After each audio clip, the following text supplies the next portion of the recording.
We need to start living consciously because the solution to our problems lies in our inner talk. The higher self within us all wants to become aware so it can do what it was meant to do. Now it is time to act. Now it is time for change. The right inner speech is what you would say if your ideal were already here. In other words, it's the speech of a fulfilled desire. Now you will understand how wise the ancient were when they said in the Hermetica, there are two gifts God has given only to humans and no other creature. These two are mind and speech, and having mind and speech is the same as having immortality. Inner talking creates reality. We all talk to ourselves, and it's a habit we can't really stop, just like we can't stop eating or drinking. But what we can do is control what we say to ourselves. Most of us don't realize that the things we say in our heads are actually shaping our lives. As the saying goes, as a man thinks in his heart, so is he. But do we really understand that our thoughts follow the path set by our inner conversation? If we want to change the direction of our lives, we need to change these inner conversations. The Bible refers to our old way of thinking as the old man and tells us to renew our minds. Hello, this is Fatema. I'm reading The Inner Talking Creates Reality by Neville Goddard. Our speech reflects what's in our mind. So, to change our minds, we need to first change the way we talk to ourselves. By speech, I'm talking about the mental conversations we have. Our world is full of endless possibilities. Why? Because there are endless ways we can think and talk to ourselves. Once we discover the creative power of inner talking, we realize our purpose in life. We can then act with intention. Without this knowledge, we are just going through the motions. Everything we experience is a result of the conversations we have with ourselves, often without even knowing it. But to live a purposeful life, we need to become aware of these conversations and act with intention. The things we say to ourselves attract our life experiences. If we don't change our inner talking, our lives stay the same. Trying to change the world without changing our inner conversation is like trying to fight against the natural order of things. We might go through the same disappointments and challenges over and over, not realizing that they are caused by our negative inner talk. Instead, we might blame others. This idea might seem far-fetched, but it's something we can explore and test for ourselves. Just like a chemist tests the formula, we can test the idea that our words becomes our reality. For example, a girl once told me about the problems she was having with her boss. She felt he was unfair and didn't appreciate her efforts. When I hear this story, I explained that if she thought he was unfair, it was a sign she needed to change her inner conversation. So she was mentally arguing with him all day long. It was obvious, which was only making things worse. Once she realized this, she agreed to change her thoughts. She started imagining her boss praising her work, and she would thank him for his kindness. To her surprise, she soon realized that her attitude was causing the problem. Her boss's behavior changed, reflecting the new conversations she was having in her mind. Whenever I see someone, I wonder what kind of conversation they are stuck in or what invisible thread they are following. We need to start living consciously because the solution to our problems lies in our inner talk. The higher self within us all wants to become aware so it can do what it was meant to do. So maybe you ask, what is this higher self supposed to do? It's supposed to imitate its creator, to become a master of words and inner talking so that it can shape the world into a place of love. The Bible tells us, be imitator of God as dear children. How do we imitate God? We are told that God speaks things into existence as if they already exist and they become real. This is how the girl brought praise and kindness from her boss. She carried on an imaginary conversation with him, assuming he had already praised her, and he did. Our inner conversations shape the world we live in. Our individual worlds are a reflection of our inner speech. We are told that every idle word we speak will come back to us, for by our words we will be justified or condemned. We often let ourselves get lost in negative inner talking, yet we expect to stay in control of our lives. But our current mental conversations don't fade away as we think. They move into the future to meet us as either wasted or invested words. The prophet said, "My word will not return to me empty, but will accomplish what I desire."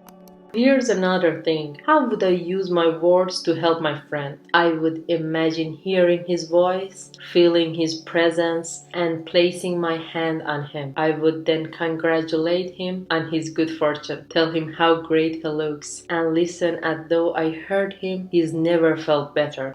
In this loving and knowing connection, my word would be sent out, and it would not return empty, but would bring about the result I wanted.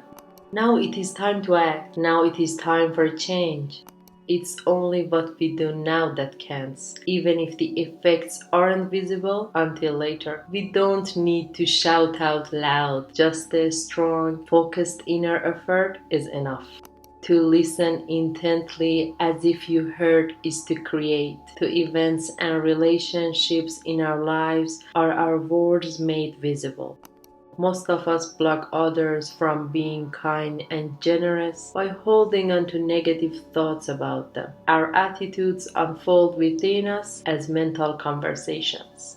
Inner talking based on fulfilled desires is the way to consciously creating our circumstances. Our inner conversations are always reflected around us in our happiness. So, what we want to see and hear in the outside world, we must first see and hear inside ourselves. The whole world shows us how we have used our words. If you practice controlling your inner speech, you will understand what it means to say, "And now I have told you before it happened, so that when it happens, you might believe." You will be able to use your imagination consciously to turn the immense creative energies of your inner speech into physical reality. What is your goal? Does your inner talking match that goal? It must if you want to achieve it. As the prophet asked, can two walk together unless they agree? Of course not. The two that must agree are your inner conversation and your desired state.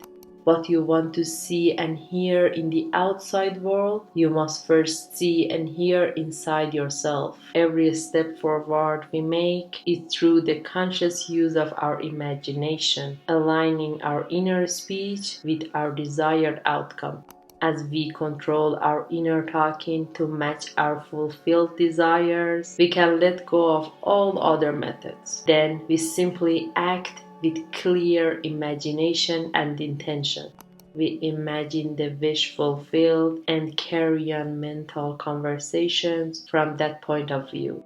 The right inner speech is what you would say if your ideal were already here. In other words, it's the speech of a fulfilled desire.